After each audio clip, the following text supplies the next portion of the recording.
We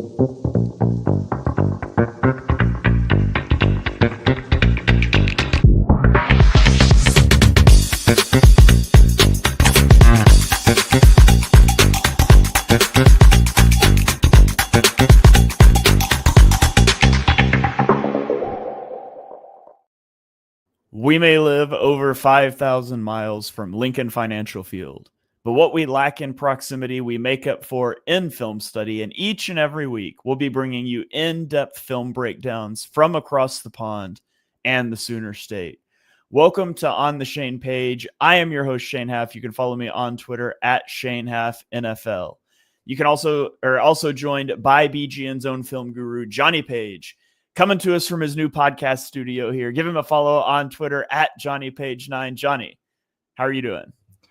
Yeah, I was going to say before, there are so many things that could go wrong. Anyone watching live, GGN10's already in the chat, as he always is. There is everything new about today's episode, which always scares me technology-wise. So a lot of work done in the house, basically recording in a brand new room that was a conservatory and now is not. It's actually a room.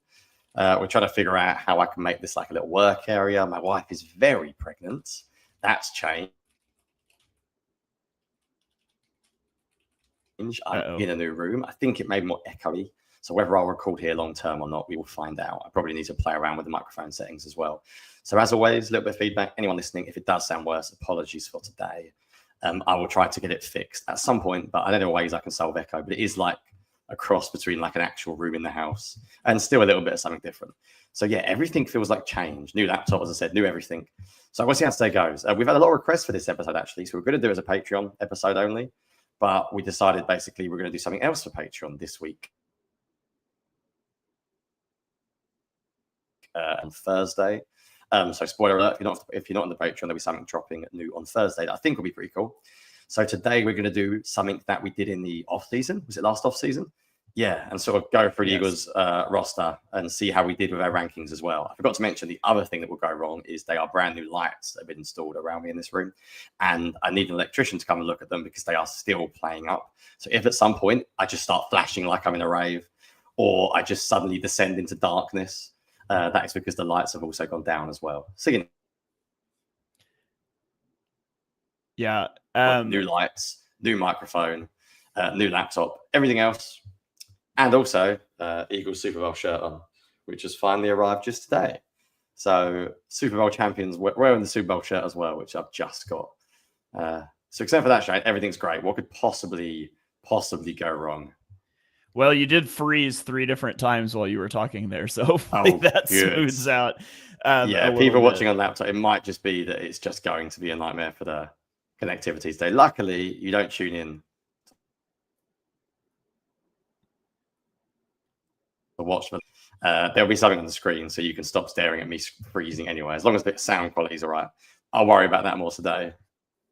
Yeah, this time the sound actually was pausing when you did. Why don't I explain what we're doing, and how about you refresh and come back in, and I'll get you back in. We'll see if that fixes it. But so Jonny will pop back in here. So we are revisiting our 53-man roster evaluation. I believe it was episode 46 of the podcast this offseason. And so if you want to go back and listen to some of our rationale for how we ranked some of these players, it's episode 46. It's in the feed. It might have been a Patreon only episode. I can't remember, but you can go check that out. But I have those rankings on the screen, and we're going to talk back through them, and we're going to re-rank these players. And so we went through and we assigned players one of several ratings. And so again, if you're listening on podcast platforms, I'll read these out to you. If you're watching on YouTube or somewhere, you can see it on the screen. But our grading scale was an all-pro caliber, which is a top 5 potential at the position. Pro Bowl caliber was top 10 potential at the position. Quality starter was consistent playmaker. Quality starter upside is a player in years 1 through 3 who has starting potential. High-end role player is someone who is one-dimensional. Then we had spot starter or quality role player, which is a replacement level contributor. And then backup / special teamer, which is a purely developmental depth player. And then a practice squad designation, which is inefficient skills or experience to be a contributor. And so we ranked all of these guys and these are the rankings we have on the screen. We're just going to walk back through the roster and update our rankings based on the outcome of the 2024 season. So hopefully our audio and stuff holds out and we can get this going. And so, Jonny, do you want to do offense or defense first? Offense. You always got to start with offense, haven't you? Yeah, let's do it. It is at the top of the spreadsheet. So offensively, we said Jalen Hurts was all pro caliber, top 5 potential at his position. I'm assuming, Jonny, that regardless of what Steven Ruiz has to say, our favorite punching bag on the show, that we're not going to change anything here. No. Top 5 potential as well. So yeah, whether he's top 5 or not, you can discuss amongst yourself, but I think he absolutely has flashed the potential to do it. I think absolute worst case, you drop him down a tier, but I think the way he ended the season, no complaints at all. Actually, looking at the list, I feel like we did a pretty good job. So there probably won't be too many we change early on. I think it'd be more like backups and second teamers where there might have been maybe a little bit more change. Shout out us. Yeah, shout out us, I was going to say. Absolutely happy keeping Hurts as top 5 potential. Okay, so Kenny Pickett, he obviously comes into the Washington game. He played a little bit down the stretch. We gave him a spot start / quality role player. Would you change that designation now, or would you leave it the same? I don't know. Well, replacement, it depends. Would it be mad to flip Pickett and McKee? Or that's actually what I was thinking. Or just buying into the hype of what we saw in the very limited time that we saw. Oh, man. It's tough, isn't it? Because Pickett's just got so much more film out there. But I think I would be down for swapping them. I think I would be totally okay with swapping Pickett and McKee. I would at least downgrade Pickett to backup special teamer. Whether or not that corresponds to a move with McKee moving him up, it's hard off of one game, but I did like what I saw in that. I wish there needs to be like a quality role player upside because we just haven't seen it with McKee enough. He's still in that year 1 through 3 contributor, but I think I would be happy flipping them. Yeah, I think I am totally down with that. I'm totally all right with that. Okay, GGN says they should both be spot start / quality role players. So he's a little more up there. I keep trying to click my screen share instead of the actual document. That's messing with me here. But anyways, let's keep. Speaking of messing, proper good fun for the podcast now. My light is definitely flickering. So give me 2 seconds. You can waffle on about Saquon because he's obviously top 5, and we're gonna go dark mode. So it's currently in the UK 6 o'clock, but it's like March, so it'll be dark in about half an hour. So I save my headache from going mental because the light above my head is flickering. I'm going to very quickly just whack these lights off and put a little light on. And we're going to descend into darkness at 6 o'clock on a Tuesday evening. So give me 2 seconds. Okay, sounds good. We actually couldn't see the light flickering. But Saquon Barkley, we listed as all pro caliber.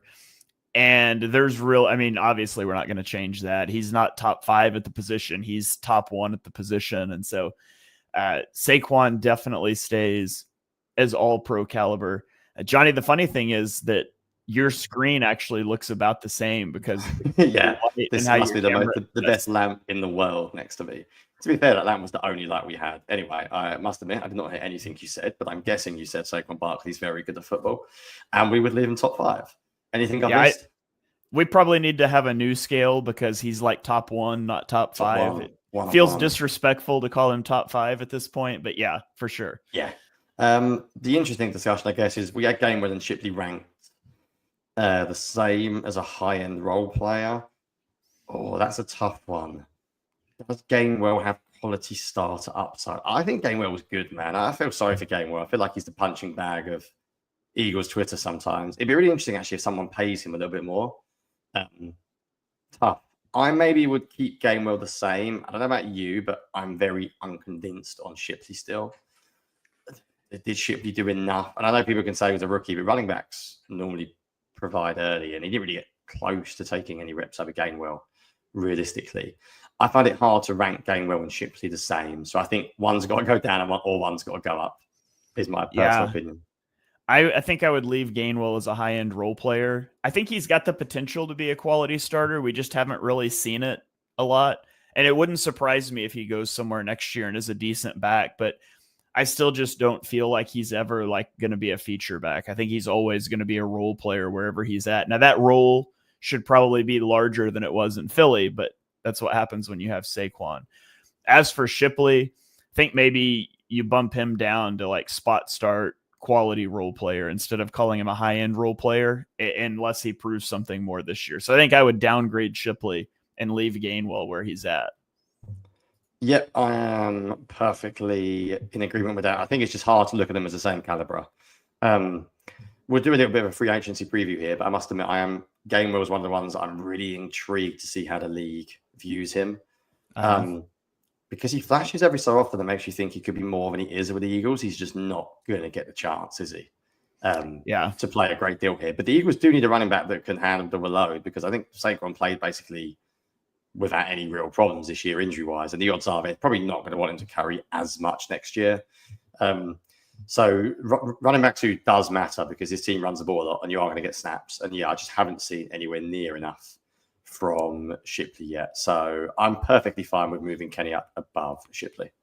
I can't wait for free agency to start, and for the takeaway that a bunch of GMs had from this season from the Eagles is that we should pay running backs rather than we should pay really good running backs. Like, I feel like there's going to be an overcorrection there, and some of these more mid-tier running backs are going to get bigger contracts than they probably should, just based off of what happened this year. But we'll see when free agency rolls around. Let's look at receivers. We listed AJ Brown as all pro caliber, top 5, no change there. I'm not even going to ask you. I know. Devontae Smith, we said Pro Bowl caliber, top 10 potential at the position.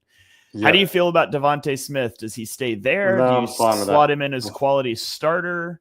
No, yeah, it's hard, isn't it? Because there are probably 10 receivers that you like, but I think he has top 10 potential still. I think in a different offense where if he was prioritized by a QB that threw the ball a lot and he was the number 1 guy, I think he could do very well. So I don't think top 5. I just think pure like physical traits, size-wise, it's hard to compare him to like your Jamar Chases, your AJ Brown, your Justin Jeffersons. I think he can't really be put in that tier.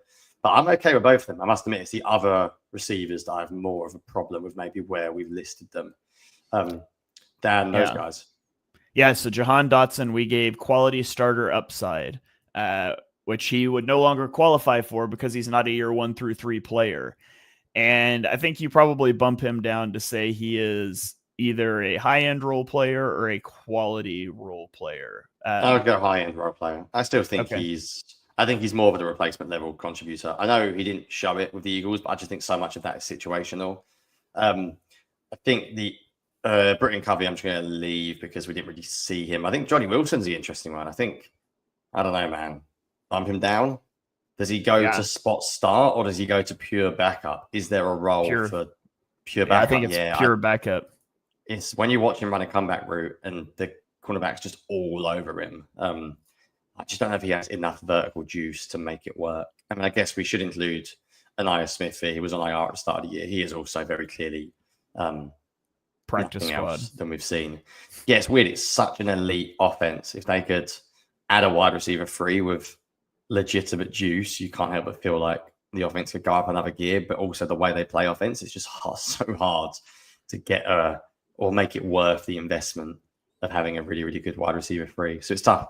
I think I'm happy with where we have the rest of them. Wow. Yeah, Anaya Smith, practice squad, fair enough. He didn't even show backup level. Yeah, fine with me. Yeah, and with Johnny Wilson, too, it's not just the ability to get open. His hands were awful this year, which GGN's pointing out here in the chat. He had a lot of key drops. I mean, he's a good blocker, but you need him to be able to give something as a receiver, and I just didn't see any sign of it this year, which is sad. But hopefully he can have a good year, too. Yeah, he just did not play well this year. Sad, really. I didn't like him pre-draft, so I'm not going to moan, but I felt like he fell too late. Receivers, man. It is quite weird to say. You could argue, the Eagles at their skill positions have got top 5 running back, top 5 receiver, top 5 QB, isn't it? It's not bad going over here in Philadelphia at the moment. Tight end's an interesting one. So we didn't have Goddard as high as I think some people would have expected us to. I think there are fans that were calling for him top 5. I'm going to hold steady and say top 10. I think if anything, I'd drop him because of the injury issues. I don't think he still maybe has the movement skills when he was a little bit younger of a top 5 player. But I think in terms of a total tight end talent, like receiving and blocking, I still think he's in that top 10 category.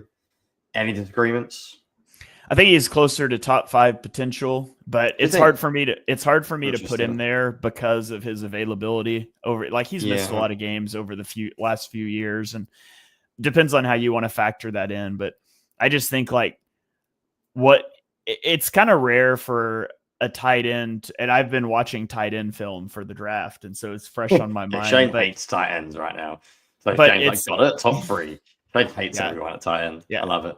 Hot take: Harold Fannin Jr. stinks. But anyways, get that off my chest now before I get murdered for that take on the Armchair Scouts tonight, because I know they like him. But to me, like if you're going to be a tight end, you need to be able to block in line, and Goddard is so good at that. And like there's I don't think there's a lot of tight ends out there that are as good as a blocker and receiver as Goddard is. Like you have like your Travis Kelce's that, I mean, maybe not anymore, but that are really good receivers. And you've got your blocking tight ends who nobody knows their name because they don't catch passes, but it's rare to have a guy like, I think he's probably like top 8 to 10 just as a receiving tight end and just as a blocking tight end, and being up that high in both of those really raises your value for me. But again, he just hasn't stayed healthy and been able to put up big numbers. So I would say leave him in that Pro Bowl caliber instead of bumping him up. But I do think if he could stay healthy and be in a different offense, I think his stats would explode. He just doesn't get volume. Yeah, I hate rankings. Anyway, all the listeners know I hate rankings. Daniel Lee chiming in saying PFF lists wide receivers the Eagles' number 1 need. Yeah, that's mental. Just no. It's a need, but it's not the number 1 need. Dallas Goedert is healthy, right? Hypothetically, for 17 games, how many tight ends in the league are you currently taking over him?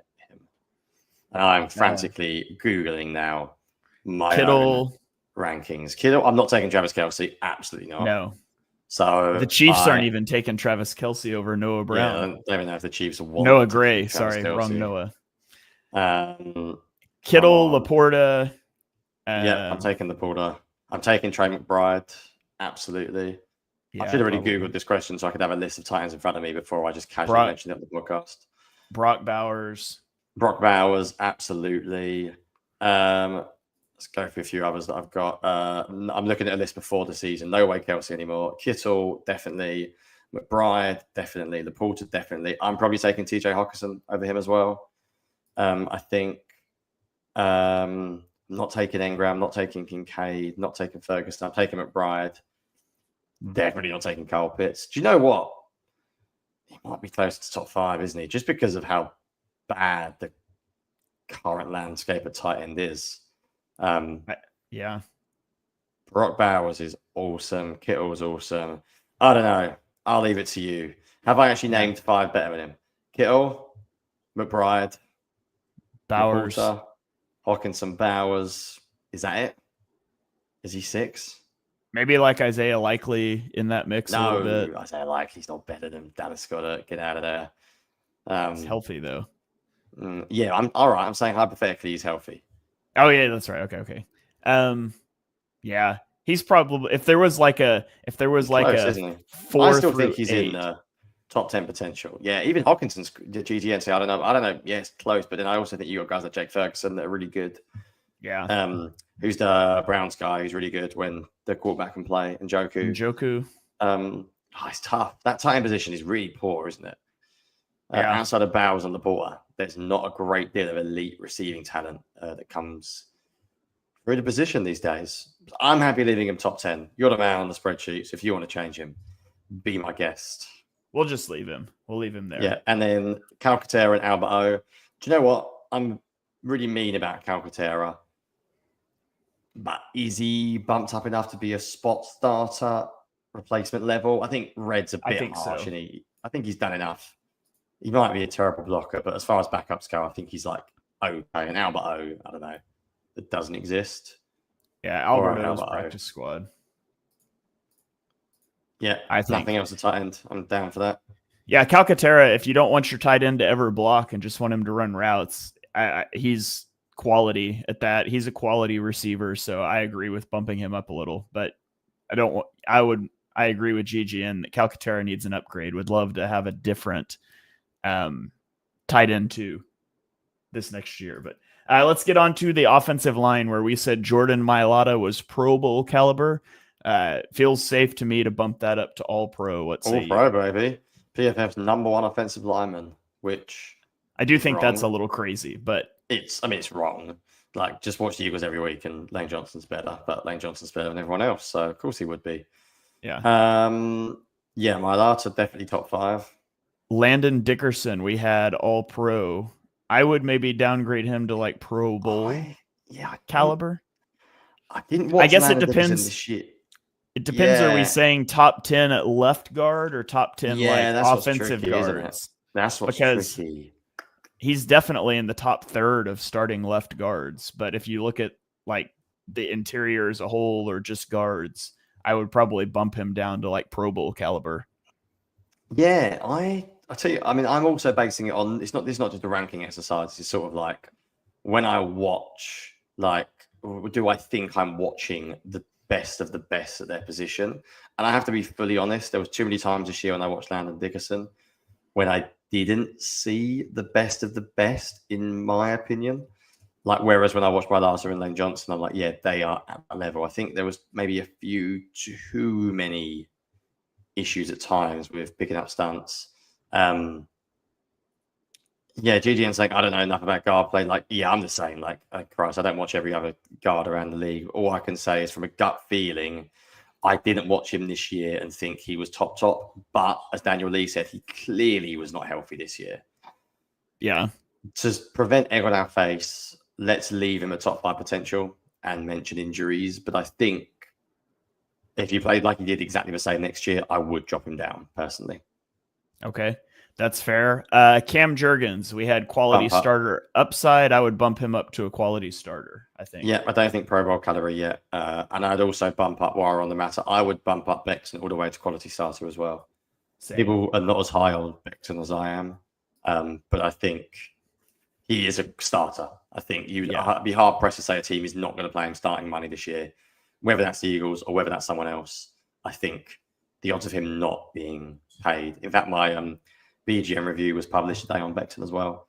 So if you want to know more of my thoughts on him, you can go and check it out over at Bleeding Green Nation. I basically comment that I think we should keep him still. And I also like how, if anyone's watching live, I'm really enjoying my descent into like vampire on the screen as well. As this is London, this is England for you. It's light at 5:50, and then by 6:10, it's just dark. It just drops. So I'm quite enjoying my descent into you being like, yeah, your camera's actually the same. Now it's not anymore. Definitely not. I'm quite enjoying it. There you go. All right. Yeah. Their O-line play is too bad across the NFL for Mekhi Becton not to be a quality starter. I do think Eagles fans tend to overrate him based on some of his viral blocks, but he's a good player. Lane Johnson stays all pro. For the backups, you have Fred Johnson. I would say maybe you upgrade Fred Johnson from backup to spot starter. All on board. Why not? I like Fred Johnson. Yeah. Like, I think there was enough there considering our bad tackle players. He's not just a straight up insufficient. I mean, they haven't really got anything else, have they? Dean's an interesting one. We put him at, I don't think he did enough to be bumped up, I'll be honest. I think I'd leave him there. Yeah, GGM, we did upgrade Jurgens. I wouldn't go top 10 yet on Jurgens personally. I'd leave him at green. I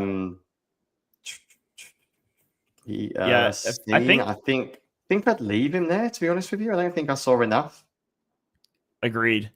I do think we'll see enough this next year, but I don't think we saw it this year yet. He didn't have enough opportunities. I don't know. I've got a bad taste in my mouth, Shane. I'm someone that likes Dean and said he should start, but some of those week 17 reps, I don't know. They left a bad taste. I would have liked to have seen more.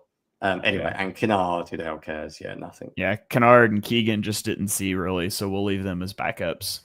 So overall, before we move on to defense, I think at the starting 11, you could argue the Eagles have 6 out of 11 or 12, depending on how you count the 3 wide receivers. No, you did count one time, didn't you? So 1, 2, 3, 4, 5, 6 top 5 players on offense. My goodness. Yeah. And the Saints are like, we want that offensive coordinator, but fair enough. And that doesn't even include Devontae Smith. The worst guy in the starting offense is a former first-round pick who we said is a high-end role player. Who also flashed like a very successful first few years in the league with Washington as well. Yeah. And you could even bump up Goddard on another day. I think, if anything, we're being harsh with Goddard rather than we're being like generous with Dickerson. So that is a crazy talent. The one thing I would say about the Eagles offense is it bombs out with the backups. Like, there is a significant lack of talent at backup there. You lose AJ Brown, you lose Saquon Barkley, you lose Mailata, and you're struggling quite a lot. Although a lot of teams can say that, but it'd be nice to get some younger players at backups who can grow into the role, rather than have what the Eagles have currently with players. I don't really see a lot of building blocks there. Right. Any final thoughts on the offense? Not really. Just the Eagles' offense is really good, and this is part of why I wasn't super concerned about losing. See, what's his name? Kellen Moore. We're at the point. Kellen Moore. Why I wasn't super concerned about losing Kellen Moore, because I didn't think he did outstanding things this year, like schematically. And I just think like it takes a special kind of incompetence to not be able to have this offense be like a top 5 or 10 unit. So sounds like Kevin. Is it Kevin Patullo? How do you pronounce his name? Yeah. So that sounds like Kevin Patullo's music, but we pray it's fine. We pray it's fine. Right. I think defense is where we get into the more interesting conversations. So, let's start it off with line. I would just like to say I think we nailed the Carter and Davis picks. Yeah. I think that was the one we disagreed the most about. I think people would have had Davis higher. I'm fine with high in the role player. I think he's a one-dimensional starter still. I think some people might say quality starter. I don't buy that. And we went big, Shane. We went top 5, Jalen Carter. So we can't even move him up anymore because he is absolutely top 5. And I think we smashed that. I think we were early on him. He's top 2 consensus. Yeah. And I think I'm happy with both of them too. Milton Williams. Nailed it. I'm fine with where Milton Williams is. I think quality starter is the right place for him. Like, I think he's going to go get paid top 10 defensive tackle money, and I don't think he's going to be a top 10 defensive tackle somewhere else. No, we didn't see Tuipulotu play like at all, so he's non-existent at backup, isn't he? Which didn't. Was he hurt Tuipulotu? Did he get cut? He just not. I honestly don't even know. What happened to him? And then obviously, I'm bumping up a Jomo. Of course I am, my boy. I think I'm going quality starter upside. I don't think I'm there yet with quality starter, but I think I am there that he is better than, in a vacuum, better than Davis potentially. Do you disagree? Marlon Tuipulotu was released by the Eagles and picked up by the Chiefs. So he is on the Chiefs. I was going to say I did not see his name once all year, so I guess he was not with us. I would drop him to practice squad. Yeah. I agree with you. I would move Moro Ojimo from high-end role player to quality starter upside. We can do that, right? This he'll be going into year 3, I think. Yep, he will. And Thomas Booker didn't see enough, did we? Maybe spot start, maybe. I would say quality role player, because I thought he did well in a few reps. He was out there. He's obviously going to be deep in a rotation, but I think he's a quality role player. He's a quality run stuffer, and we'll see where he goes from there. Yeah, right. Edge. What on earth do we do at edge? So Josh Sweat, I like him where he is. I think he played quality like a quality starter. Bryce Huff. We listed Bryce Huff as a quality starter. Got that wrong. I think I would drop him down to a quality role player. Replacement level, yeah. I'd love to say he's a high-end role player, but you can't be one-dimensional when you don't even play. Right. I'll be honest, that's generous based on the fact he was inactive for Christ's sake in the Super Bowl. So drop him big time. Do you drop him all the way to backup / special teamer? Because I think the injury gives him a little bit of a way out. I think the injury gives him a slight way out. Okay. Then the backups are interesting as well. So, do you know what? Brandon Obviously, he's going to Graham, retire, but BG ended up, quality starter. yeah, like genuinely, when he played this year, he was good, like good. And then the interesting discussion is we were definitely lower on Nolan Smith. Both of us were. We are absolutely ready to eat that L. I think that was a very surprising development. The question with Nolan is how high do you go? I'm guessing you're going to go to quality starter. Yeah, that's what I would say. And I would say the same as well. I think you can get a bit carried away if you go any higher at this point. Patrick Johnson, nothing. Jalix Hunt, I would bump him up to quality starter upside. I agree. Yeah, I agree. Yeah. A lot of progress there when you look at, except for Bryce Huff going down, you saw progression from BG randomly, Nolan Smith and Jalix Hunt, which is exactly what you would have wanted to see. Yeah, I'm happy with that. Perfectly fine with those guys. That's nice. Just get Bryce Huff off the team now and let the young guys play. Of course, you're gonna end up getting Bryce Huff, Josh Sweat, and Brandon Graham all off the team, and that I don't think they'll actually move off of Bryce Huff, but it's going to be interesting to see how they handle edge. Yeah, I was saying off there, it's a fascinating edge class as well. It's a really, really interesting edge class. And there are rumors about Myles Garrett. So if you're a Patreon, check your feed on Thursday. We're going to have some stuff out. Yeah. So, all right, let's keep rolling. Let's go to linebacker. We said Devin White was a quality starter. Sometimes I hate being persuaded by people because I did not like the film. Anyone listen to me? I said he was not playable. I should find my article because I said some promising things about him in coverage, but I literally said if you watch the film against the 49ers and against someone else, he is not a starter. Yeah, I said he's not usable.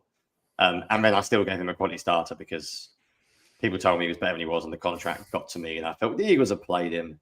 And I can't lie and rewrite history and hate him. I did literally say, I don't think the film I watched was that good. The 49ers film in particular is a bit of a disaster. And it wasn't like just a disaster. It was like absolutely, it was a travesty. Like the 49ers film was like one of the worst things I've ever seen. From a linebacker, he just had no idea what he was doing. But then I still gave him quality star on the podcast, so eggs on my face. I need to go back and listen to that because I was very out on Devin White too. I don't know how we ended up listing him. Why were we convinced? As a quality starter. Why were we convinced? I'm literally reading my thing here. I said Devin White was a top 10 pick for a reason. He's incredibly talented with bags of potential, but the film I watched is not very, very good. All coaches believe that they can be the one to unlock an extremely talented athlete, but the truth is that players will rarely change after 5 years in the NFL. I basically said, like, my only hope, I even said, which is quite good. I think the thing is he comes from a system that is completely and utterly different from Fangio's system, which is weird. I said, I hope this was a Fangio signing, not a Howie signing. I think it wasn't. And then I said, as I've made it pretty clear, I'm not sold on Devin White, but he's clearly better than Shaq Leonard, Nicholas Moreau, and Zach Cunningham. I said, although I honestly think I might be better than Shaq Leonard at this point. I wrote that in my film review. So despite that you didn't like him, and we will never know because you haven't run your 40 yet. Well, we'll never know if you would be better than Shaq Leonard because you haven't run your 40 yet. So, where did Devin White end up? What did he do? I think he's a plumber now. I have no idea. If I was guessing without re-listening to that podcast, I would guess we gave him a bit of a Fangio bump and said that he would be blitzed a lot. Like they would blitz him a lot, and maybe he would be good at that. Texans backup, by the way. He signed with the Texans and had a few tackles, 19 tackles. Yeah, I'm looking at the depth chart here, whether he was like third in line or where did they rank him? No, they had him behind the backups as well. Yeah, so practice squad. Make him a practice squad. Yeah. Okay. Zach Bond.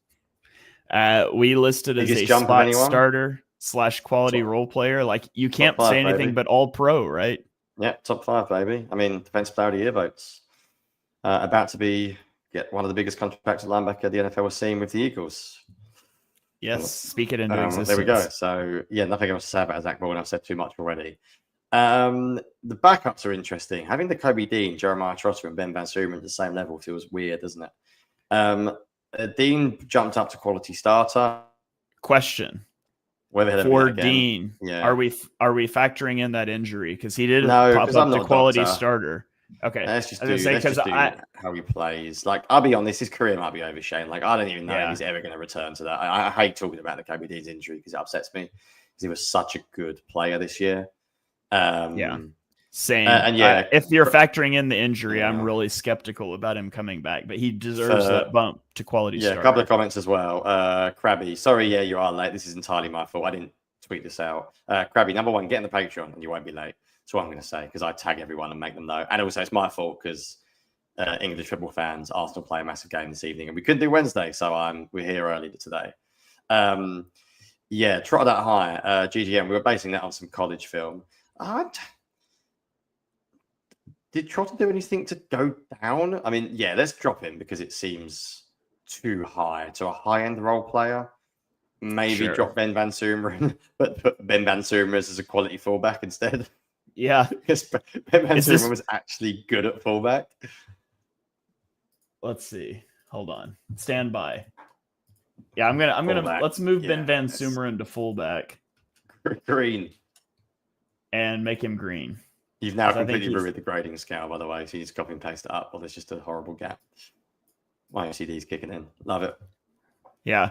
I don't know. Is how many fullbacks are there in the NFL? Is there more than 5? Ben Van Sumeren might be a top 5 potential at the position. BDS was awesome at fullback, man. Yeah. What do you think they actually do with him? Genuine question. Fullback next year? Linebacker next year? Is he actually probably both full-time at fullback? They're going to get him a receiver eligible number and he's going to be a backup linebacker and he's going to play 10 snaps at fullback. Yeah. The terrible Travis Hunter in positions that are nowhere near as effective. A terrible he's a poor man's Travis Hunter. Yeah. Who else at linebacker did the Eagles have? Oren Burks. You got a whack in Oren Burks there. Yeah. Right. Oren Burks is a weird one because based on our stupid metric system that Shane came up with, you can't give him quality starter upside because he's too old. So you either go quality starter or high-end role player. I think I would say high-end role player. Yeah, me too. But I think if he played more, he might be a quality starter for this team. But I'm happy leaving him there for now as well. Yeah, we got a comment asking if you guys really think Dean's career is over. Not a doctor. I've just heard that's a really difficult injury to come off of. So hopefully not. Can comment more. It's not a case of him never playing again. It's a case of, is his career at that level ever over? It's a rough injury. And sports science is amazing these days. So I hope it's not a problem. But I mean, I think it came out like a month ago. He might be out all of next year already. I remember seeing that someone said he's I don't know. It's tough. It sucks. It really, really does suck. I hope for his sake it's not. He was genuinely playing really well as well. Yeah. Okay, let's roll on to cornerback where we gave Darius Slay quality starter. I think I still like that quality starter. Yeah, if anything, I'm bumping him up to top 10. I don't know. We said we talk about Slay's release here as well. He might be back. He might not. Obviously, feels like he's not going to be back. My gut tells me. Slay's really good. I don't think there's ever been a better cornerback better at 34. I think we probably got it right. I think some people were harsh on him. I think you could have gone top 10 in all honesty. But I'm happy leaving him as green. But yeah, pour one out for Slay tonight because top Eagle, Darius Slay. He will be missed, man. He'll be missed. There's not many cornerbacks that are consistent in coverage as he is. So whatever you think about the backups and the depth, he will absolutely be missed. Him being gone fundamentally changes what the Eagles can do with their safeties because they were so comfortable leaving both Slay and Mitchell on an island. And so they could cross key in quarters. And so they could watch Super Bowl. Yeah. So the middle of the field. So if you're not as comfortable and Mitchell's not going to travel, to the solo side or whatever. And so it's going to change things if they don't have that same confidence in whoever is outside next year. So we'll see on that. But yeah, I think I would leave him as quality starter. Right. Let's have the rookie conversation. Yeah, let's have the rookie conversation. So top 10 for Quinion is going to be my argument. How about you? I think I would probably argue for top 5 potential. Really? Already? Wow. Based on how he's played, though, not projecting forward. Yeah, I mean, you got Patrick Surtain. Yeah. Who else? No, fair enough. I mean, Sauce Gardner like fell off a little. Yeah, he's like a top one of one, isn't he, Surtain? He's like so, like significantly better than everyone else. Not better, but like more valuable, I think, in the way he plays. Yeah, tough. There were some disappointing years from people like Trent McDuffie was up there, wasn't he, before the season? Travarius Ward, I don't know if they had as good years as you'd expect. Sauce Gardner was like a clear one going into the season. Jalen Johnson, is Jalen Ramsey up there? Yeah, Joe Alexander, were they up there? Oh, yeah, top 5 or top 10. Either way, he's one of the very, very best. I know what the comments are going in. Anyone commenting, a few people saying Stingley as well. Yeah, that's a tough one, isn't it? It's the whole thing where I don't like to. I don't watch enough of other teams to comment he's already top 5, Shane. That's my issue. I don't watch enough. Christian Gonzalez. I would go top 10. My gut tells me top 10 safer. Okay. How about a radical discussion? If he has a radical discussion. If he had the exact same year next year, so he's done it twice in a row, though, I would argue really hard for top 5. It is a little bit of the like, I'm hard. It's hard for me to say top 5 after one season. I've been burned by that before. But he says all of that, and then he argues, is Cooper DeJean a top 5 nickel cornerback already? So if we're specifically saying nickel, then absolutely. If we're saying cornerbacks as a whole, I would put him top 10 as well. So we had him as a cornerback as a whole, didn't we? So we could almost change this list to like a slot corner, but we didn't obviously know in preseason where they were going to be playing. So why don't you put him top 10 for now based on the way we've done our metric system? But no, sorry, you had it. We did have a slot category. I'm being I just changed that. Oh, you just added it. My brain went mental. I was like, I did not see that 2 seconds ago. I think and this is we had a good chat on the Discord with Alex as well, and we said that moving Cooper DeJean would be like, what did you say? You would turn up at Eagles facility or something. I will drive there and protest. However, if the Eagles play a lot more base, which they won't, by the way, because of Cooper DeJean, that's the irony. Yeah. But if they did play more base, then yeah, DeJean may move outside. But I think honestly, as a nickel specialist, there are not many good nickel specialists around. It's such a hard position.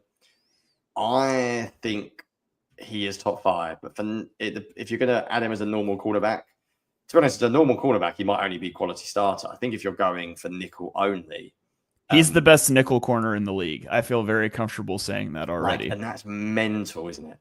That is crazy for someone after 1 year. I just think the way the nickel is, screw it. Should we go top 5? Are we mad? Yeah. If we reclassify it as slot, then yeah, he's absolutely top 5. Yeah, let's do it. Absolutely. I don't. Can I just ask, Jen, because this is a safe space. We're on a podcast. It's February, who the hell cares? And this is one for the comments as well, one for the chat. More valuable Eagle, Quinion or DeJean? Based on last year. If I could tell you now, hypothetically, someone comes in with the biggest trade in the world and gives you 5 first-round picks for one of them, and you can keep one. For the Eagles specifically, DeJean, he plays the more valuable role. Like what he allows them to do, he allows them. Like it's funny. We had the conversation about well, if they play base, you put him outside, you don't take him off the field. But the thing is, they play nickel against 13 personnel because he is the nickel. Yeah. By the way, I'm disagreeing with you. I'm taking Quinion just on pure talent alone. But Quinion is the better player, no doubt. Yeah. I just think. Yeah. If you're asking me who was more critical to the Eagles' success in 24, I think it's DeJean. Oh, but it's a big take, isn't it? Big take. Yeah, it's interesting though, isn't it? It's an interesting discussion. Yeah. Also, DeJean and Mitchell, by the way, we'll definitely do a film review for Patreon in the offseason. We'll do a little bit of a look at. I want to do a rookie review at some point, so we would definitely get to that in the offseason because I'd like to go back and watch some more of their film as well. Because I'm a sicko. GGN mentions a good point here. With Slay gone, though, you probably give that bump to Quinion Mitchell because you don't want to have uncertainty. If you have uncertainty at both outside corner spots, it really makes you having a really good slot a lot less impactful because you don't trust your outside corners anymore. Well, I've somehow just seen the time, and we said this would be like the shortest episode I've ever done, and we're amazingly waffling at 45. So let's wrap this up with the other backups. Rodgers is a weird one. I might leave him where we put him. I didn't see anything from his film that suggested that he couldn't play like a quality starter. And I'm also happy leaving Ringo where he is. I actually wouldn't change any of them. What about you? Yeah, I agree. Ringo, I still think is quality starter upside. He just hasn't, he's got the starting potential and hasn't played. Isaiah Rodgers was a step down from Slay, but that doesn't mean he's not a quality starter, especially, if you look at cornerback play around the league. And then Eli Ricks, I would just move to a practice squad. Fine. And I think Rodgers got a very good chance of re-signing now. Very good chance of re-signing. Agreed. Right, let's go on safety. I think safety is possibly the most interest. So we have Maddox as a safety. You can actually bump him to slot, and I would leave him as a slot backup. The EJ Gardner-Johnson. Now, hold on. For Avante, I probably would not consider him a high-end role player. Do you make him backup at this point? I'd go straight backup, I'll be honest. I think he's washed. I know we had one damn Super Bowl. Everyone's like, he's back. But it was literally one play. Safety. I am bumping up my boy Reed. I think Reed is a quality starter at this point in his career. Agreed. I have no idea what to do with CJ Gardner-Johnson. He goes from all-pro to backup in the space of one game. I think you are... Depends on if you're in the red zone or not. Yeah, red zone is terrible in man coverage, isn't he, on tight ends? Like, abysmal. Thing is, I think of the safety landscape, I think with what he can do, I maybe leave him as a quality starter. I agree. I would bump up Tristan McCollum to, I think, from a backup to maybe a spot starter, bump him up one. And I would have to leave Sidney Brown there. If anything, I would drop Sidney Brown to high-end role player, but I think maybe we'll give him the benefit of the doubt due to injuries ruining his off-season and leaving him there. I honestly might drop Sidney Brown further than that. Wow. President of the Sidney Brown fan club. He just couldn't get on the field this year, and that kind of tells you a lot. Though, wasn't he? He was injured all off season. That's true. Yeah, that's fair. I think it's harsh. I think it's too early to do that. But yeah, I must admit, my faith in him is very so high-end role player. Yeah, and then Bradbury you can drop to back up, I guess. He fits that high-end role player, one-dimensional category pretty well because he'll come flying downhill and hit people, but he's not that good in coverage, that sort of thing. Yeah, right. Defense overview. Then, when you look at it as a whole, like 3 elite talents, if you include Cooper DeG, and one of them may not be coming back. I mean, a fair amount of quality starters. What's crazy, Shane, is they four elite players. Yeah, all right. They will probably lose 3 of them: Milton, Josh, and Darius Slay. They can't lose Zach Ball, man. And I keep banging on about it. You can't lose Milton Williams, Josh Sweat, Zach Ball, and Darius Slay in one off season. Just be frustrating. I think Davis is the one that and I think, but it's still a pretty talented defense. It's a pretty good roster. I think they've arguably got more depth on defense at certain points. But obviously they're going to lose more of them. So it's still crazy looking at this list, how much better the defense was than the offense this year. Like, hats off to Fangio, man. Like, oh man, absolutely hats off to Fangio. Hire that offensive coordinator to be our head coach. Yeah. I just don't see anything, and you go, that's the guy. Like, look how talented the offense is. But yeah, I agree. Yeah, Fangio's a ridiculous year. Like, flat ridiculous year. I think you could argue that Quinion and Darius Slay could both be top 10 as well. But yeah, ridiculous coaching year. And then let's wrap it up, Shane. We put Jake Elliott at top 5. Wow. He is definitely going down to quality starter.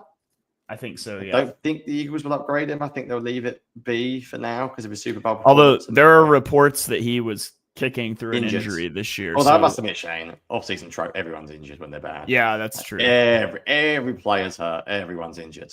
One quick comment, by the way, before we go there. What's holding Sidney Brown back? Great question from Radiga on YouTube. What's holding him back is reckless abandon with the way he plays. Basically, he needs to just chill. And it's all very well being like incredibly fast, incredibly aggressive around the field, but only if you actually make the tackle. He needs to like relax and start to actually play with a little bit of calmness and not just play like he's only getting 5 snaps a game. He's going to injure himself every week. And in coverage, he needs to also get better, basically. Yeah. Right. I don't care. Punter and long snapper. Who the hell cares, Shane? What are we doing? Leave him. I'm upgrading our punter to top 10. Really? Who cares? Yeah. Mark Anderson. That's a better way of saying what I just said.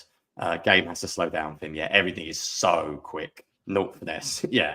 And a good quote in GGN 10 saying, add a coach section. Yeah, screw it. Let's go for a coach section just to really ramp up some hot takes. So we'll leave offensive coordinator. Kevin Patullo, I don't know. Is he it doesn't really work, does it? A replacement level contributor? Who knows? Sirianni, Shane. That's just fun, isn't it? Just to ramp up the hot takes. I mean, his record is a top 5 coach. I still can't put him there. Sorry, I just can't. I would put Fangio All-Pro. I would put Sirianni Pro Bowl caliber. And Kevin Patullo, who the hell knows? Spot start, quality role player, replacement level. We'll wait to see on that. Just for like quality starter upside. I would give I'd have given Kellen Moore a quality starter, consistent coach if he was still here. Does anyone disagree? Anyone in the comments, do you disagree with my coach rankings? Our stuff doesn't really work very well for coaches. Like, I just what is like a it. Pro Bowl coach? Yeah, let's just for the sake of argument's sake. Any disagreements? Anyone putting Sirianni in top 5 coach? No, I don't. I think top 10's good enough. Yeah. Man, all pro holder. Yeah, who the hell knows? I don't even watch special teams. Full disclosure, NFL Pro, I'm just like skip. I couldn't tell you anything about punt coverage. That's based on my life. If you think I got time to watch punt coverage and kick coverage, there'll be someone else that can do that. Yeah, I'm not down for that. I watch basically special teams live, and that is it. Comment seems to agree. So there you go.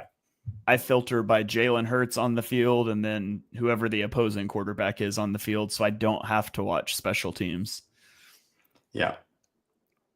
All right. All-time culture setting coach. I love it. There's that updated version with a few people asking us to do that. We will do that again in preseason, probably before the season kicks off, when the draft is done, when free agency is done. I can't remember what we had before, Shane. So I don't know if you've got last year's rankings. There we go. It's going to look terrible. Like looks like we've got nothing wrong when you do it like that. But I think we had a few reasonable takes. Yeah. Shout out us. I'm looking back now. Shout out us. All right, very, very, very quickly before we wrap it up. What was our best take and what was our worst take? I'm going to go with best take being high on Jalen Carter. If you got a difference of opinion. No, I think being that high on Jalen Carter, and then worst take was for some reason saying Devin White was a quality starter. Yeah, I don't know what happened there. Right. I don't either. Let's call it there. Shout out those of you in the chat in Tuesday of March, where we're not even into GGN 10 saying what's a Patreon thing on Thursday. I mean, Shane already hinted at it. So we're going to do a little look at Myles Garrett. So we're going to drop in a nice little Myles Garrett film review because I watched Myles Garrett on Sunday and know he's unbelievable. But I sort of want to know how unbelievable. Are we talking like one of one unbelievable? Like, wow, watching this guy. So yeah, we're going to drop a little Myles Garrett film review. So if you're not on the Patreon, jump in. We're going to do a lot of film stuff around free agency and the draft. The good thing about the free agency stuff is we're going to do a lot more like peek behind the curtain type Patreon stuff. So it'll be a lot more of like, like just rock and roll. Here's the film. Basically, we're thinking we'll do a lot of Patreon stuff for film review. Literally, like we'll do our homework live. We'll just watch film like we would do. So if the Eagles sign X linebacker, we'll try and get on here and just watch together so we can get our thoughts about that player while we're recording. Connor, percentage chance, no idea. I think he would desperately want to come here, and I've got a feeling the Eagles are going to try and have a go at him because I think what you're going to see on Thursday when we watch his highlights is he's like legit, top, possibly best defensive player in the league. So yeah, I think that's second best behind Jalen Carter, of course. So third best behind Zach Bond, of course, as well. Yeah. Obviously, yeah. And Cooper DeJean. So, anyways, he's going down the list, but he can basically come to Philly and be the 5th best player on his own defense. It'll be great. Yeah, because he can't read Blankenship, obviously. All right. That is going to do it for this episode. Thank you, everybody, for joining in. I hope you enjoyed the show. Again, if you are listening on a podcast platform, we really appreciate you. If you will leave 5-star ratings and reviews wherever you're listening, that helps us get the podcast out there to more people. You can also head over to the Eagles Pin Pull YouTube account if you want to see the video version of this show, especially where there's the graphic and things. But thank you guys for tuning in, and we will catch our Patreons on Thursday. We'll catch the rest of you guys next week.